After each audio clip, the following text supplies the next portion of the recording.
Hello and welcome back to the Inverted Castle, a Metroidvania enthusiast podcast. I'm a miserable little pile of video game references, Eric Fox, and joining me as always is a man who gets most of those references, Tom Blight. I can't think of one off the top of my head. I'm bad at this. I'm like, the first moment I was like, damn, now I need to be like, who the hell is, I don't know, Shovel Knight? But the Shovel Knight is too well known. But regardless. Yeah, I really need to make you play more games, just like I made you play Dead Cells, a 2D side-scrolling, hack 'em up, search 'em up, roguelike take on the Metroidvania genre, originally released in early access back in 2017. Were we ever so young? Until it released 1.0 in 2018, and then at a pretty nice cadence, several major updates as DLC packs in the intervening years, until capping off with 2023's Return to Castlevania, when they got the big boy license. I don't know. I quite enjoyed it. I was one of the early access people who kind of played every major update and then kind of didn't touch 1.0. I don't know about you. I have a save from update 3. I'm not sure what that means. That, like, I forget how exactly they messaged at the time that save was now, like, non-viable. I was like, well, I'm done with this game at that time. And then, like, basically hadn't gone back to it until now. Interesting, because I don't remember save viability getting wrecked, but also I dead ass before I hopped back into this after I made us play it, I forgot that early access was even a thing. Like, I looked at my playtime and it was 60 hours, and I memory hold most of that until started playing and things kind of got rejiggered, you know? But, like, I didn't have to start a new save file, I don't think, but I ended up doing it anyway just because I had all the what counts as progression in this game. So I figured for the podcast, let's get a more fresh start.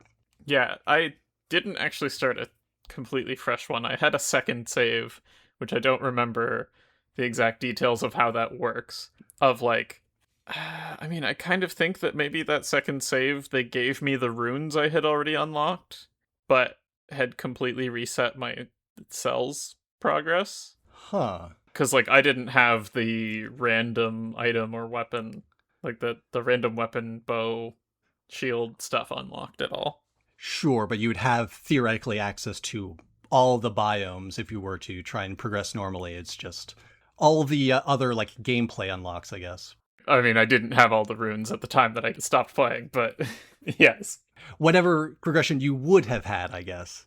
Yeah, so, like, I started this run with the teleport rune and the vine rune, or whatever it's called. Yeah, if I recall, you get those pretty quick, but I also might be trying to remember, like, the release order in the early access updates, where that would be all you had for, like, months. So at least in this more recent playthrough, that was the order I got them in. But we should probably back up a bit, you know, and actually kind of ground this, at least the base game, in, like, what it's, I don't know, setting, premises, what counts for a story.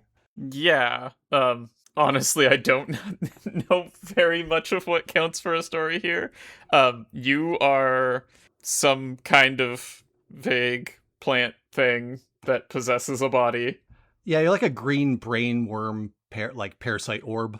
Yeah, and immediately decides to go get revenge on the master of the island, who you're fairly certain is responsible for you becoming a green brain thing. I don't know.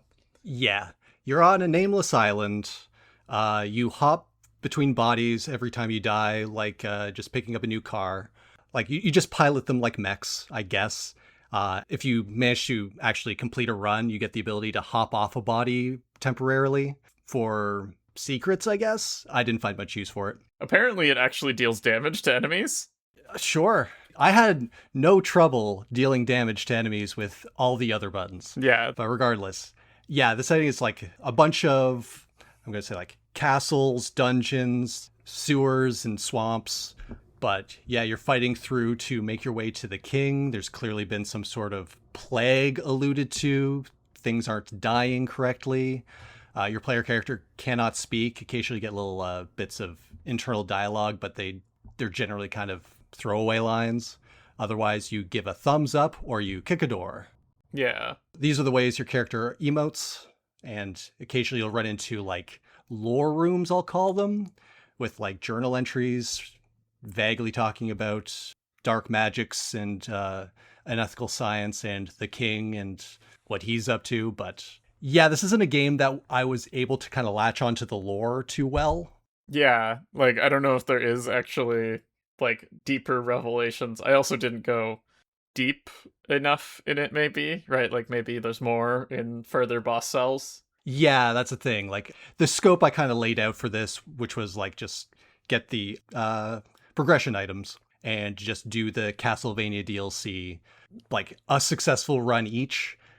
This game has a lot of stuff and a lot of things locked behind. Like after beating it once, you get the modifiers and like things that extend the playtime. And I don't think the lore stuff is interesting enough of a hook, but like mechanically, I think if I were to want to put in another 60 hours, there's definitely enough content there for it. But yeah, the reason I couldn't really latch onto the lore is one, that it kind of did feel a little paint by numbers of things you've seen before, especially in addition to Castlevania. Dark Souls obviously is, this game is lousy with its what it borrows from it. It even has the same kind of sounding name. I guess. Dead Cells, Dark Souls. Okay. An undead curse in these lands, because it's a roguelike, it's not like you do corpse runs to get your stuff back, but there's a little bit of like a contiguous progression there, I guess. I don't know. The guy who's only played Dark Souls, seeing Dark Souls and everything, we've been over this.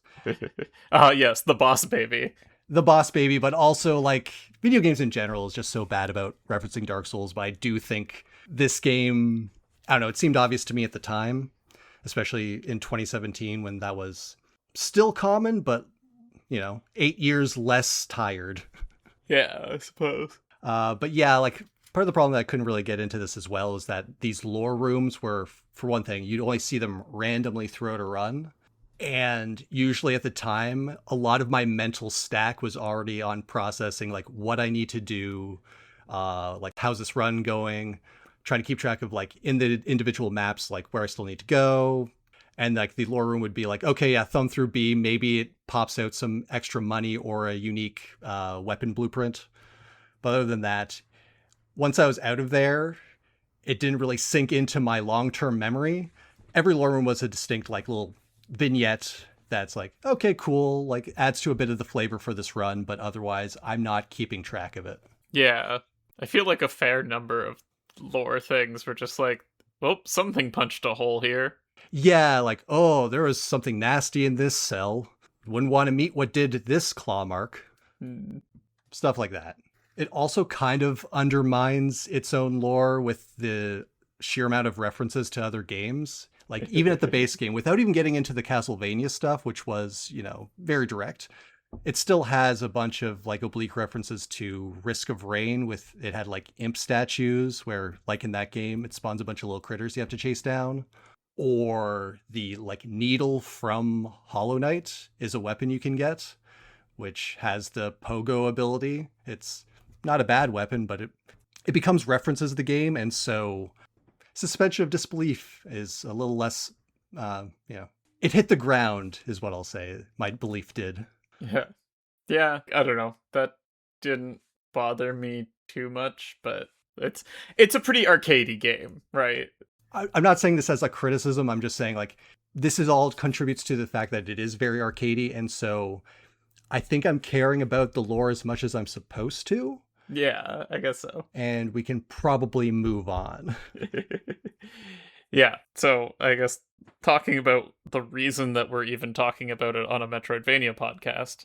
Yes. So there are unlockable runes. We already talked about a couple of them that give you access to other paths in the biomes. Now, because this is a roguelike or roguelite, whatever, I don't care enough about the Me neither. whatever Berlin interpretation, blah blah blah. And it is also only one direction, right? There is no backtracking inside the run. It's like, okay, the comparison to a Metroidvania is kind of minor, right? It's like, okay, so on another run, or later on that run, I guess, you will be able to take a path that you wouldn't normally be able to take, right? And it's like, okay, maybe you get some items that way. It's like, I don't know. Is that enough to say it is like a Metroidvania? I would say that that description misrepresents it a bit. I think it sounds like you may not count this game as a Metroidvania just for that stuff. Yeah, I personally don't see it as that much of a Metroidvania, right? It's like, it certainly has things you can collect from ability gates, but Yes. that's about it for the, like, definition. So I think for me personally, I do think it does count, but less like only barely because all of the gates that these runes unlock. So you've got the vine, which lets you climb up, the teleporter, which gets you to another place, the way to smash through floors, and then there's the wall run, which at least has some utility a bit because you can run on walls and occasionally get to higher areas that are normally like hard but not impossible to get to. Yeah, and you could theoretically incorporate it into your combat. Exactly. Running to the wall to jump off of it is now like a potentially viable strategy. The game is a little too claustrophobic for that most of the time, but That's what I'm saying. Very rarely does the level design actually allow for that, but the ground slam that breaks through floors also does boost that particular attack a bit. The problem that I see with all this is that, as we've discussed in a lot of these games, is that these are all keys. These are all like just, you found the thing that unlocks the door. We've just abstracted what a door is a little bit. But I think, speaking of abstraction, there is backtracking in a more broader sense. If you think of like, instead of each individual run being a Metroidvania experience, just the entire time you're playing. So like backtracking is going back and going through the promenade of the damned again, because even though you unlock the ability to go through toxic sewers, now that you have the teleport ability, you can go through a different path through that second area you've kind of been ignoring and thinking like, oh, that's mostly complete. That's an alternate path that you need to get the next progression item, sort of thing, right? I suppose. And like, there definitely are some that are dependent on others. I got stuck not having the RAM rune for a really long time, and I had to actually look up, okay, what is the specific sequence that I have to do to get to the RAM rune, Right. so that I can then unlock the spider rune or whatever.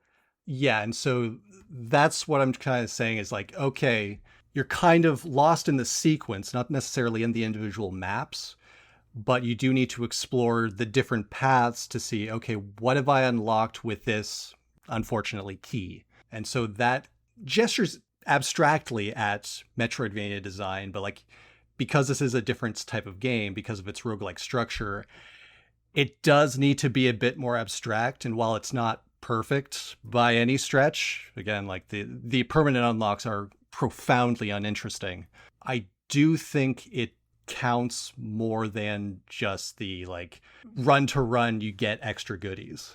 Yeah, I guess. I don't know. Personally, it doesn't do it for me in the Metroidvania way. Like, even though I guess with the RAM rune, I was like, oh, I've been seeing these things, I can finally go through it, Yeah. right? That is not actually provoking my, like, oh man, now I get to explore all these places that I haven't seen before. I don't know. See, it kind of did for me. Like, I remember just seeing, like, okay, there's a path here in this biome that I could not get through.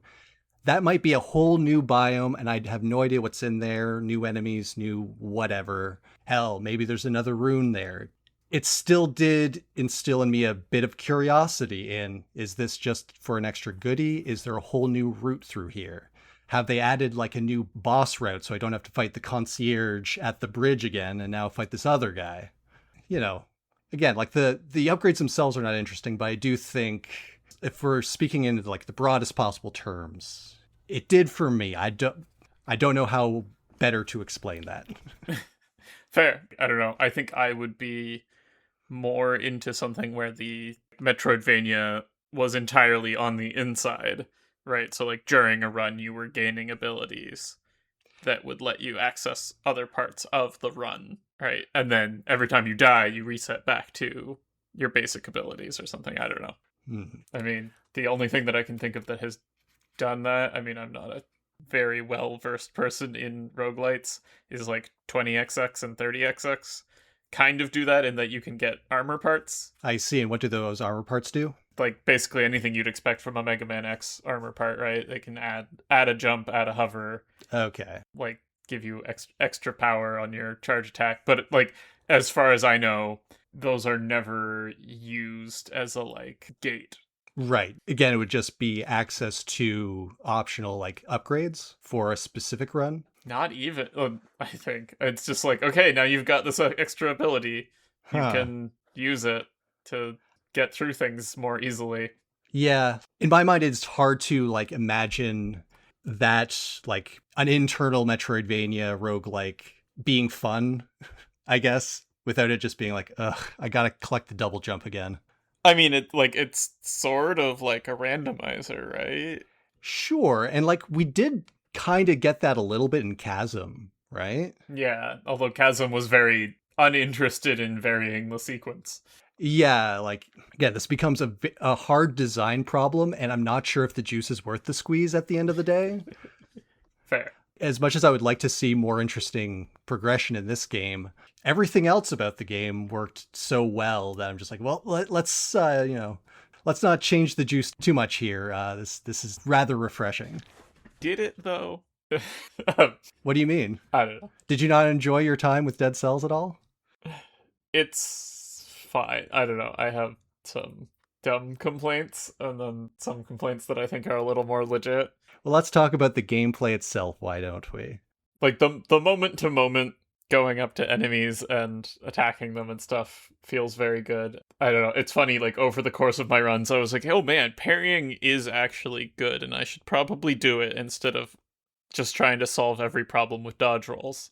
Oh, yes. I never did a run without a shield on one of my buttons. Yeah. So for those who don't know, I guess we should probably get a little primer in this game is you have two weapon equips. There are like a billion different like weapons that vary incredibly, but they generally fall into the categories of melee, shield, and ranged. Yeah. And so I generally was sword and board, but could be convinced to do some of the weirder stuff. I think one of them is like you throw a torch that doesn't do a lot of damage, but does burn things. In addition to weapons, you also have two skills that can be basically anything.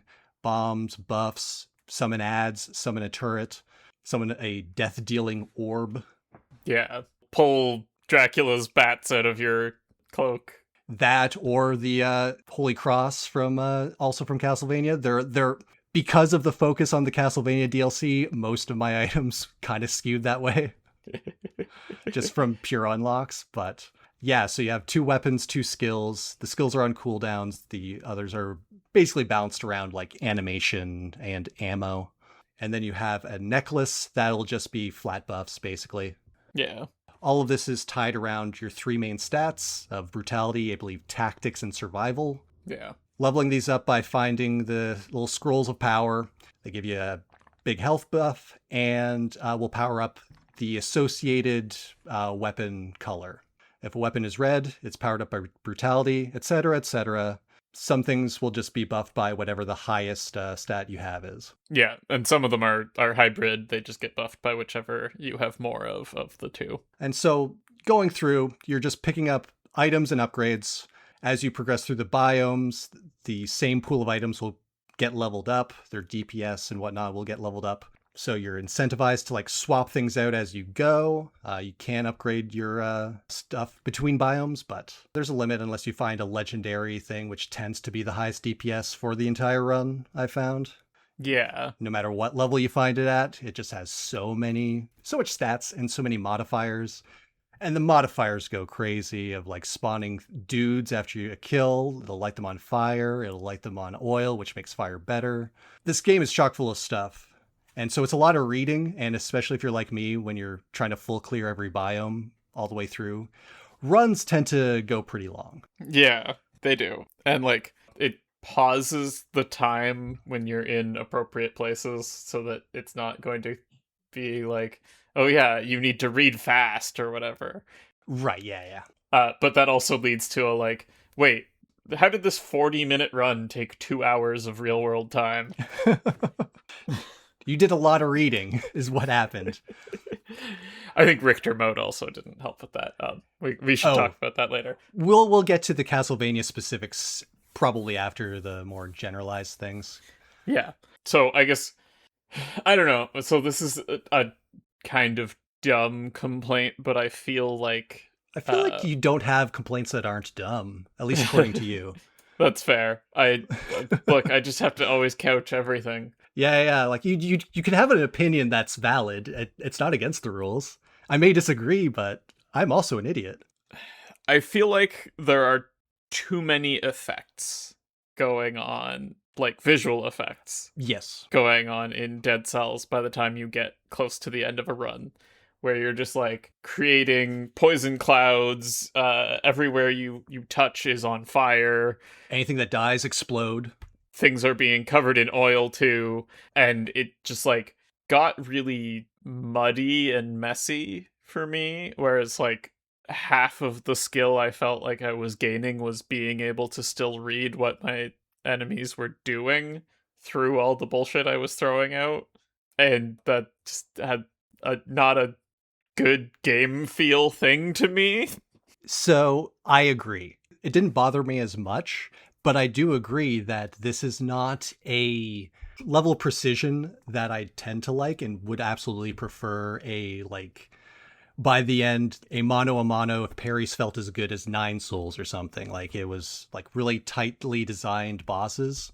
But instead, you're absolutely right. It is just a mess of effects. And if you've powered up enough, good luck. Like, just kind of go ham and throw at a parry if you're lucky. It's just because you can't really read what the animations are. And I think there's a bit of slowdown as the effects starts to stack, which changes like... Actually, it's not so much slowdown so much as you stall the enemy's attack animation just a bit, so it comes out a bit later if you're hitting them. Yeah. I was frustrated by this, of course, but I was also a bit more able to get into gremlin mode of I'm just kind of a being of pure id, and I'm just going to tank through this last boss. We'll deal with it. And I believe that probably potentially made going any further in the difficulty tiers of after you beat it once and you get the stem cell or whatever, you then basically add hard mode and harder mode and going on like that. I probably just never got good enough at the game, but yeah, it is kind of a loose game from the movement and positioning. Like you get a lot of frames on your parry to kind of make up for it. Yeah, I think you're right. This is a bit of a mess. I don't think that's necessarily bad, but I can see preferring, say, a more fundamental expression of skill. Yeah. Which I think we don't need to transition to the DLC yet, but I do think that the bosses in the Castlevania DLC do allow for that a bit more, even though I definitely cheesed it on my winning run. Oh, yeah. The Castlevania bosses were 100% better than the base game bosses. I didn't play any other DLC. Me neither. I was somewhat annoyed by the like constant presence of places that you can't go unless you buy other DLC. Oh, does it actually show up? Yeah, it all shows up. It's kind of obnoxious. So I do own the DLC. I just tried to avoid the areas that I knew were not the base game / the Castlevania thing. Oh. So like I saw them and was just like, okay, yeah, I don't need to go back there because this is, I looked up and like, okay, yeah, that's like bad seed or whatever. But I didn't know that they were actually like trying to tantalize you into this premium content requires additional investment. It is in a pretty obnoxious way, in my opinion, of like, the big door at the start of the run. I believe so. Yeah, that's DLC. So this whole time they've been hinting to you about this big door, right? And it's like, okay, something's gotta happen once you clear the first run, and it does. Yeah. But then going to the hole just says, oh, you need a DLC. Okay. I believe I went into the hole and it just said you can't do anything with this lake of acid, lava. I can't remember. Yeah, I don't know. So yeah, and like constantly from the first biome, the Castlevania, and there's another DLC. Is there? Yeah, there's what's the garden? The Arboretum. Arboretum. Okay. That's another DLC as well. So it's like, okay, the first level would have 4 exits. One of them was the DLC I had. Yep. One of them was the DLC I didn't have, where it's just like, oh, the moment I recognize the start of this exit, I can just be like, nope. Nope. Back out. Yeah. Which, I don't know, it's just kind of annoying. Or like, oh, hey, this interstitial zone has 2 exits. Try to go to the other one, that's a DLC. It's like, Yeah. great, cool. I don't know. I'm not that big of a fan. It made me think of Dragon Age, which was particularly obnoxious, of having a quest giver who was like, hey, come save my family. Pay $5. To save my family. Please, I need you to save my family. Yeah, I remember that guy. Yeah, not great. Although I think for Dead Cells here, I don't know this for sure, but I suspect it's because of having a unified like level generation for like daily runs. So like all players, regardless of how much DLC they have, will generate the same levels. And so those need to appear even if they are locked, I guess. I think it might just be a simplification of level generation and keeping that uniform across. Because otherwise, it like if it was a pure only limited to your copy, there's really no reason for that to pop up. I'm gonna press X to doubt on that. Like, I mean, certainly it would make sense if they just had those sections, like if they built the map with those sections included. Yeah. But it seems like it would be trivial to me to just reap that section and just put a solid wall there instead. Yeah, they might just have not invested the dev time to do that. So, I don't know. For me, it just felt like it was marketing inside their game. Which it is. It was a little obnoxious. Yeah. I'm not saying it's not. I'm just trying to come up with a reason why that would ever happen in the first place. But, to be honest, mostly the big door. It's just like, okay, you've hinted at this thing, and, oh, okay, I can't do it. Great. Cool. Love it. Really feel rewarded for this clear. Oh, also a fun thing of, because I never actually started a one boss cell run, it kept telling me that I can up the difficulty every time I died. Hey, did you know you're still on the scrub level? You're kind of overpowered here. We know you can beat this. It'd be very funny if that was also locked behind DLC, like the... To unlock hard mode, purchase additional content, but thankfully no. No, I just thought it was funny that it would mention that every single time. It was like, great, thanks, ignoring you. Mm-hmm.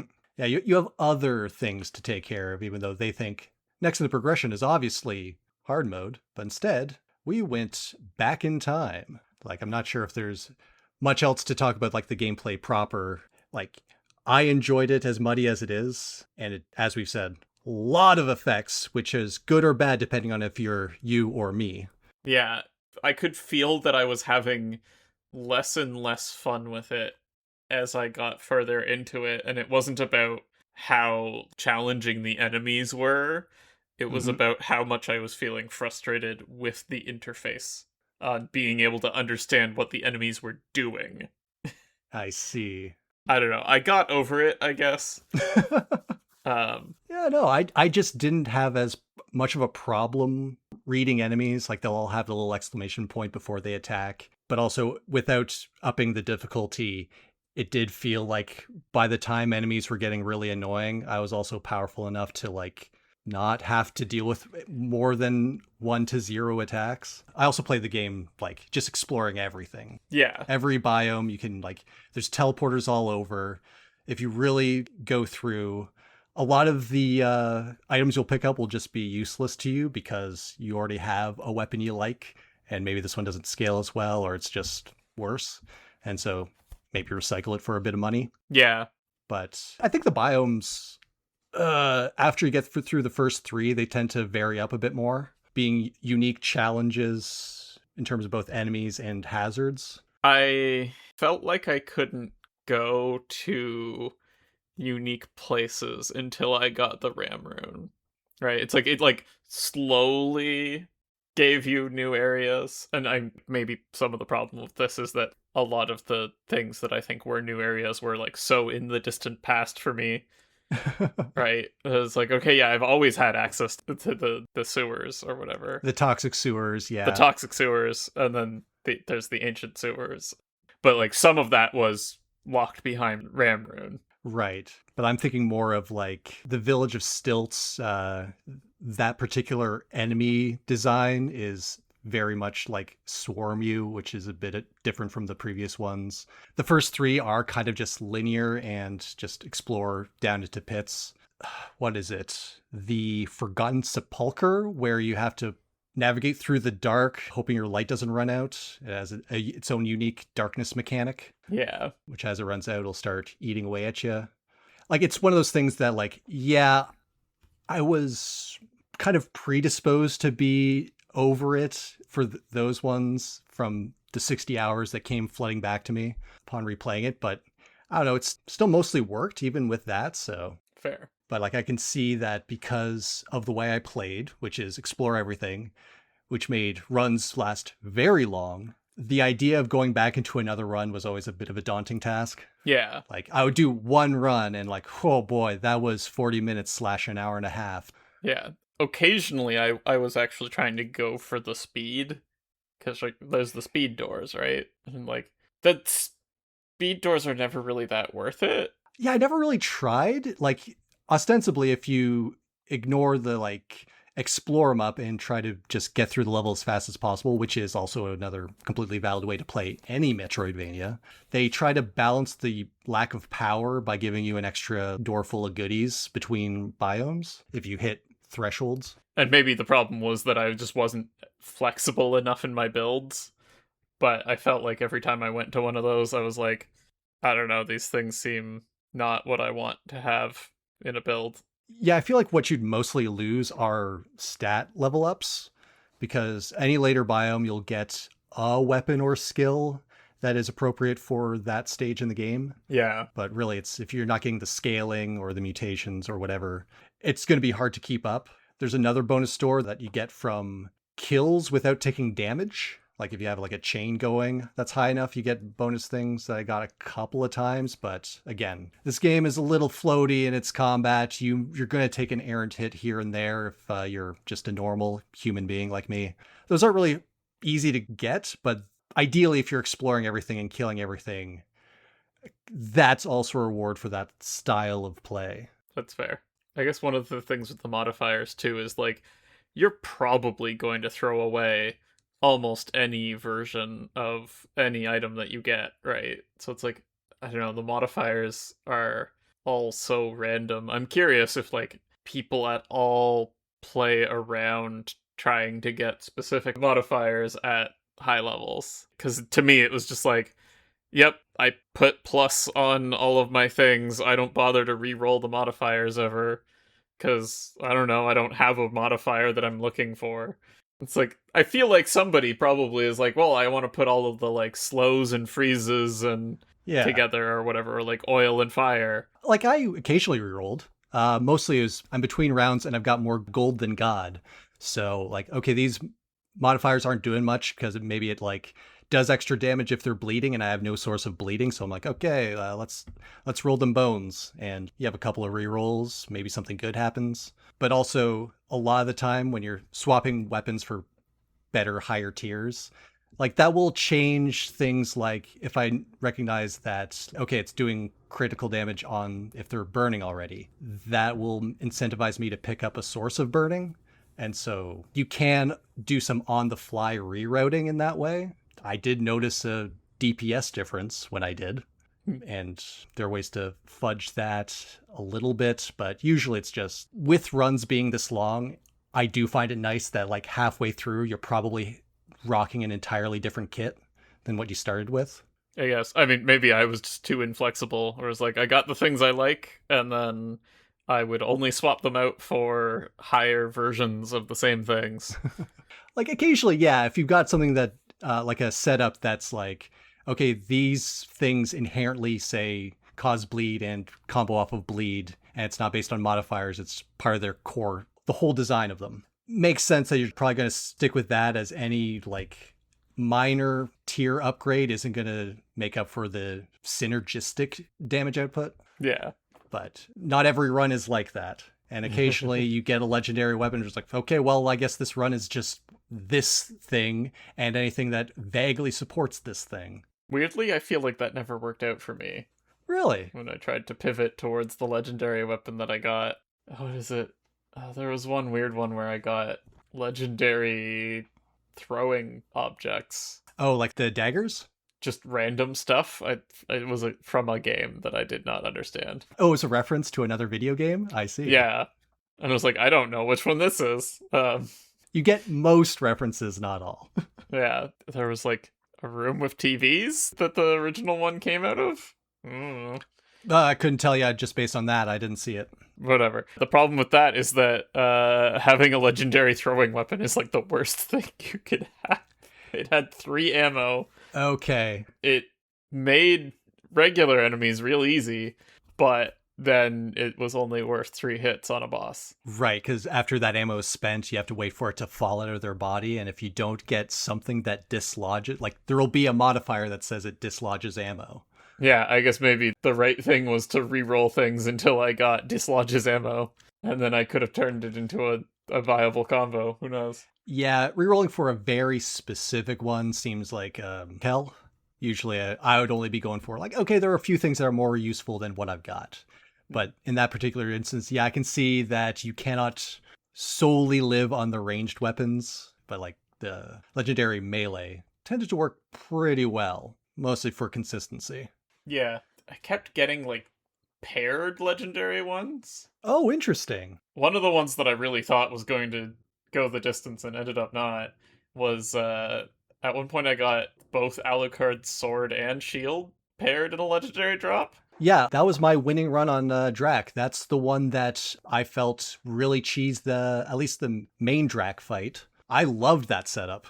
I was like, this will be so easy, and then I couldn't ever figure out the teleport distance. It's longer than you'd think. Yeah. But so Alucard's sword is like from the games, occasionally short swords will have the ability where he'll just teleport behind an enemy and swipe. That's in this game, and when you do, it does critical damage. His shield normally is just a parry, but if you keep hitting it, it's also a melee attack. Paired, your sword swings also have a parry effect. Yeah. I found this to kind of really lean into the kind of messy nature of the combat in this, where I'd just be parrying things that I'm not even trying to do. I'm just trying to swing, but, you know, well, that bomb they just threw is mine now. Excellent. Yeah, which it took me a long time to figure out that you could parry bombs. I don't know why. I never tried it for a long time. You're very rigid, and you don't experiment. I feel like this is known. You can parry so many things. You can parry the eggs left behind by the crawlers. Yeah. Parry is really just mind control. Yeah. In a certain way. But yeah. Also, I think I completely derailed you from trying to talk about the actual Castlevania DLC like 20 minutes ago at this point. Wasn't quite that long. Like, I derailed myself, but there's no better point to transition than talking about Alucard's set, which you unlock via playing through the Castlevania DLC, which has kind of a weird progression in itself, but is definitely a very high effort affair. It adds like 2 to 3 biomes, 4 unique bosses, complete with Richter mode. Yeah. Wait, 4 bosses?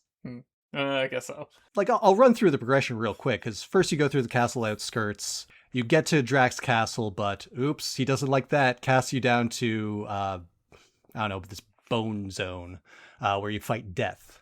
That's boss number 1. Yeah. Beating Death, that allows you to then, on a further run, if you get as far as the clock tower in the main game, I know there's a clock tower in every Castlevania. This is separate. But if you get at least that far and beat the boss there, you then are able to transition back to Dracula's castle, the Master's Keep, where it's a big area to explore. These are some classic Castlevania monsters you're fighting: skeletons, the lion head with the blades that run at you, axe armors, sphere armors, harpies, as well as you have to fight Medusa as a boss, a mini boss, I guess. Yeah.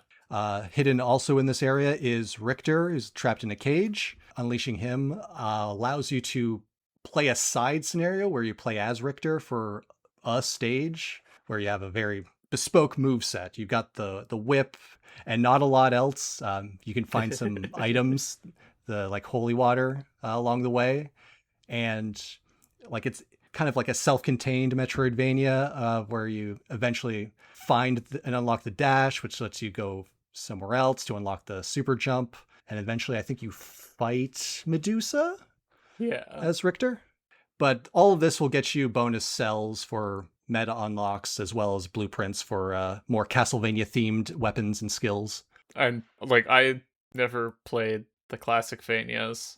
Is Richter mode like really accurate to one of them? Because it felt like it felt weird enough that it should be accurate to one of them. The way you move, the whip animation, like the height you're jumping at, and I think when you jump, that's the arc you go. I believe it is fairly similar to the classic Castlevanias, more so than any Richter mode ever was. Because usually Richter modes in the Igavanias, you start out with like all kinds of acrobatic shit, like the dive kick and like a super jump already. So starting with nothing in this one really did feel like more classic Castlevania than what we're used to. Yeah. But still, it's like a fun little diversion. Definitely not something you want to do every run because it is an amount of time. And having beaten it once, I don't think there's a lot to unlock on successive playthroughs. Yeah, it's added like at least 15 to 20 minutes. It's like, I don't need to do this more than once. Yeah. But it is the mode in which you can break the candles, which I was actually kind of annoyed that you couldn't in the main game. Because they're just in the background in the scenery. Like, we've got the Castlevania music playing. I'm thinking, based on the way the game's designed, there's nothing that could drop that would be useful, except, I guess, a little bit of money, but I don't know. Yeah. It just felt wrong to not be able to break them. But you unlock the way out of there after beating Medusa, at which point you fight Drac in his classic tuxedo style, of him teleporting around and throwing shit at you. Yeah. This is where the whole, like, if you can get the right distance to do the Alucard sword teleport behind, basically all of his moves are beaten by just being behind him. Fair, yeah. Outside of the command grab, which I think was from Order of Ecclesia, and the bat swarm. You just duck a little bit in front of him, but it goes on both sides, so you have to wait. Yeah. Other than that, yeah, it's Drac, and much like every version of Drac you fight in the series, he has a second form, a demon form, where you fight on crumbling platforms. This one is definitely reminiscent of the one from Symphony of the Night, but super powered, super big, way harder. Yeah. Although, I don't know, like every once in a while I just got to the base form and then just completely sucked against it. It was very weird. Like, that's what happened with the Alucard sword run, and it was like, how? How did I do this poorly with this one? But it was like I was trying to figure out the distance and just hadn't figured it out properly, apparently. And so got hit on a lot of times where I'm like, okay, and now teleport. Teleport, Mario. Yeah, thank you. And didn't. And it's like, oh, now I'm just getting hit with meteors. The demon Drac form was a bit harder to get because he's generally positioned above you as well, so getting the correct Y coordinates occasionally was a bit troublesome. Yeah, and I guess another complaint that I have about this is like a whole bunch of the weapons have crit during this scenario that just does not work against some of the bosses. In particular, Demon Drac and Conjunctivus. I think one of them's like bashing them against the wall gets crit damage, hitting the back, which I think Conjunctivius, which is just a big eyeball, there is no back. Yeah, I don't think Demon Drac has a back either. Certainly, I came into him with a Panchaku at one point and just could not crit him. I was like, okay, I guess he isn't facing me. Okay. Yeah, that's a shame. I didn't even really consider that. Because I would have thought he has a back. It seems like he has like a facing side, and there is a spot you teleport to with Alucard's sword if you can get it, but it also is kind of inside of him, so Maybe I just had to get good scrub. Who knows? at the very least, it's so much harder to do that it really does neuter that particular weapon if you're trying to take it into the final boss. So it's like, I guess that was one of my other annoyances of just like, there are some weapons that are just like completely seemingly unviable. Mm-hmm. Or it's like not worth the trouble because they can't be used against some of the bosses. Yeah. Great. I don't know what to tell you. I kind of just stopped using weapons that I thought weren't very good for me personally. And those ones, I guess, must have been the ones that failed on the boss. Maybe I just have good taste. Clearly. Clearly. Immaculate taste. Listen, I just got lucky with a legendary Alucard sword, and I had the magic touch that lets me teleport. But other than minor quibbles about weapons not working, how'd you find like the actual design of these last couple bosses as compared to the base game? I mean, I vastly preferred the Castlevania DLC bosses. Yeah, right? It helps that there's a design to work from. Like they had move sets and built-in weaknesses to exploit, like Drax teleporting, but you kind of predict where he's going to be. Medusa does her flash, petrified thing, but just get behind her. This usually how that goes, but you learn where your windows of opportunity are. Medusa, I feel like it's the one that I learned the least and felt was random, but maybe that was just me not learning it and just being like, but what if I just beat her with Daka? Because I can just put down like turrets and they'll kill her. Also, as a mini boss instead of an actual between biomes regular style boss, she's a bit weaker. Death is kind of tricky when he starts spamming things that are hard to get around, all those scythes and whatnot. But he's also like a tier 1 boss, I guess, replaces the concierge. The base game first boss is nothing. Walks up slowly and tries to punch you, and that's about it. Like, learn to parry, and he's already half dead. Yeah, I didn't like the concierge or conjunctivus that much. Yeah. Although conjunctivus, other than that he doesn't have a facing way, is fine, although I'm generally not that fond of minion-based bosses. Yeah, he's a weird minion-based boss. You attack the main body, it disappears. You fight a bunch of tentacles for a minute until they're dead, and then back to the main boss, lather, rinse, repeat a couple of times. Yeah, the tentacles are just kind of annoying. Yeah. But they're also parryable, so... Fair. The concierge and also elite enemies in the game, I didn't find what they had for patterns interesting, right? It's like, this is not an interesting challenge to dodge. This is just a frustration of, okay, you've put a hurt field around it. I don't know. This is a kind of vague complaint. No, I get you. The pattern that exists doesn't really allow for like working around it so much as out damage it from afar or just wait it out. That's kind of what I'm getting at. Like how they adapted the Castlevania enemies and bosses. It helps that they had already established as classic move pools. Yeah. Demon Drac is a bit different. I don't remember the giant laser beams as much, nor do I remember ever fighting in a crumbling platform where you have to like platform as they fall away or else you fall into the abyss and get hurt a bunch. Yeah, which kind of made me think of the Radiance from Hollow Knight. I also felt that a bit, although you have to be less crackerjack in your platforming because, again, this isn't the kind of game that requires it. Like, if you're anywhere near a ledge, you're going to climb it up, no problem. Yes, occasionally that was annoying when I was trying to, like, drop down and around at ledges and I kept catching them, and I was like, not on that part. Yeah, when you're exploring the regular areas. But yeah, like overall, like I think it's weird that for this game to have like its indie game origins, clearly referencing all of the favorites like Hollow Knight and Risk of Rain and whatever that TV one you were talking about before. You know, the classics we all know. To then move into the big boy realm and kind of leave the detritus behind. Now they're making a real Castlevania this year. I don't know. It feels weird. Like they're no longer the underdogs. And so I feel like, do we need to go to bat for them still?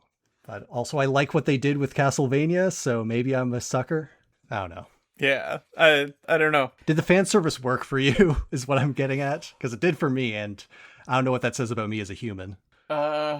I mean, I guess the fan service worked for me in that I felt that the Castlevania area was generally better than the base game. Yeah. So, like, even though I like the base game quite a lot, it also kind of helped that this was all purely new instead of vague recollections of 8 years ago. Okay, I had to look it up. The throwable objects and the TV room is from Katana Zero, apparently. Oh, good. That is a game I've heard the name of, but never played. Yeah, I almost feel like, probably this being the last DLC is like, okay, they got much better at designing things. Yeah, this is 2023 when the game launched in early access, like 6 years before that. I believe this is also when Motion Twin and Evil Empire kind of like became separate entities, sort of, with Evil Empire being the Dead Cells people and now the Castlevania people. I think that's how that worked. I see. Maybe they're just better at adapting things that already existed. Maybe. And like kind of going back to what we were getting into initially, where the game never had too much of an identity of its own. Clearly, it was built on references, both explicit in its including iconography from games, as well as clearly wearing its influences on its sleeve. Like this had Wall Chicken before it got the license, you know? It's true. As an ascended fan work, I can appreciate that. I will say that I really hope that the Castlevania Belmont's Curse that is coming out later this year isn't quite as loose and floaty as this game is, because while I think going goblin mode in a roguelike does work for me, I would appreciate a little bit more refined tech to do. Yeah, I get that. I mean, like, I found the movement smooth. Yeah. Right? In that I liked to get the speed ups and then just like barrel through and like double jumping and rolling and whatever. Smash a door open and then stun the guy and smash him before he gets a chance to do anything. Yeah, it's got a lot of smooth movement, but it's hard to do stop at a dime and like do positioning with fine detail, I guess. Fair. And as you said, as it goes on, all of the effects become too hard to read. And I think that'll be less of a problem in a game that's less about stacking on buffs, as Castlevania probably is, or at least has historically never been. But this one does seem a bit more mobility happy than, say, an Aria of Sorrow. Fair. But regardless, do you have any other closing thoughts? I don't think so. You want to talk about stack rank? I think for a game that talks about other games so much, we should probably put it among its peers in our stack rank, which is something we do every month, where we rank the current game across all the games we've ever played. The link is, of course, in the doobly-doo. So, do you have any idea, or should I start? I'm conflicted about, like, especially since I don't really consider this that much of a Metroidvania. I'm like, do I rank it based on that? Or on its game feel, which I'm also conflicted about, where it feels really nice at the beginning, and then I feel like it becomes a muddy mess of special effects. It's like pancakes. It's, oh yeah, you love it first, and then it's just like, oh, it's so saucy and sticky. And what was this, blueberries or something? So I am all over the place with this. I see. So I guess it's an interesting question of, what is this list? Historically, it is for any reason. Clearly, I think I rank Banjo-Tooie worse because it's less of a Metroidvania or even a platformer than I thought it'd be, but also I don't much care for it.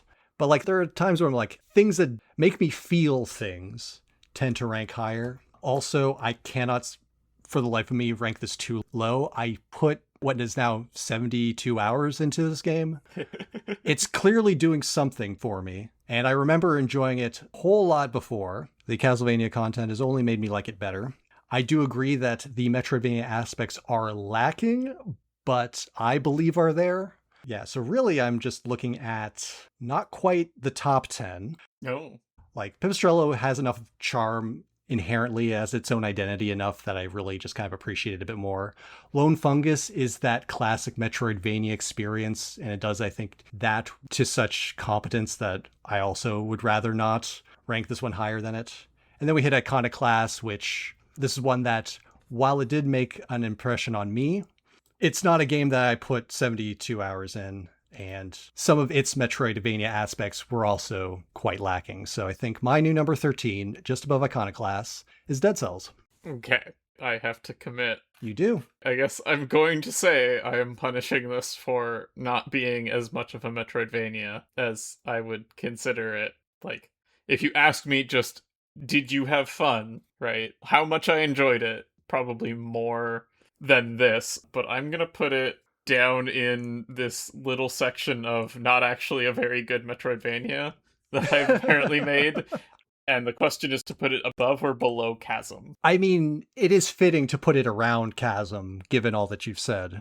So, I don't know. I still liked this more than Bloodstained, I think. That's the other thing, is I'm looking at Bloodstained and going, come on. Like, for real? Yeah, that's why it's like, what is this list? Is it a list of how much I had fun with the game, or is it a list of how much, if you like the same Metroidvanias as me, you will have fun with it? Yeah. And also, like, if you think it fully doesn't count, would you have a separate, like, DNF, like, section of, like, we're not even putting it on the list? Yeah. The, like, prototypes, like, will count because we're trying to, like, look at a common ancestry, but this one is late enough in our history, I guess, that doesn't get that. So if you wanted to just fully say Dead Cells does not go on the list, Yeah. I'm not against it. We put Banjo-Tooie in the list. We put it low, and it's kind of hilarious with things that are above it, but I'm gonna go below Chasm. Why not? I mean, I do think it plays nicer than Chasm, but I think it's also less of a Metroidvania. But about as much of a Metroidvania as Order of Ecclesia is. Okay. All right. Yeah, I don't know. I like how we finally found a game that we really kind of do come at, like, a different conclusion on whether it counts into the genre. Because I don't think that's really happened. Usually we're like, okay, if it doesn't really count, we're vaguely on the same page. But you're punishing it super hard. But also I like it better, so listen. I'm a creature who's affected by my emotions. Fair. So yeah, okay, Mr. Metroidvania expert. How about you pick us a game that definitely counts? Yeah, I mean, I don't know, I was struggling to think of something, but there's always plenty of games that I didn't hit at the time that I really should. Like, if there's one thing this genre has, it's an amount of games to play. Yeah. So in that vein, I was thinking Axiom Verge 2. Oh, okay. Because that one was one that was like, I feel like I should have played this, but I think it came at a time when, if we hadn't already started the podcast, then it was like all of my game playing had been interrupted by children. How dare they? And also, this game was, like, locked to the Epic Store for a while or something. Was it? Thought so. Maybe I'm mistaken. Whoops could say, at the very least, we are finally getting around to the sequel to one of the harbingers of the Metroidvania deluge in the indie space. So look forward to that. But if you'd like to make a comment regarding the validity on whether or not Dead Cells or Axiom Verge or any game is a Metroidvania, let us know by sending an email to invertedcastlepodcast@gmail.com. Leave a comment anywhere on our YouTube page, but ideally on this particular episode. Tweet at us on the X Twitter app, X, @InvertedCastleP, never forget the P, as well as other various social media platforms. I'd also like to send a shout out to Colleen Fraser for the use of her composition, String Quartet No. 1, as performed by Duos Duet. But I think that's going to do it for us. I've been Eric Fox. And I've been Thomas Blight. And remember, kids, though the body may wither to dust, the brain parasite that controls us will live on forever.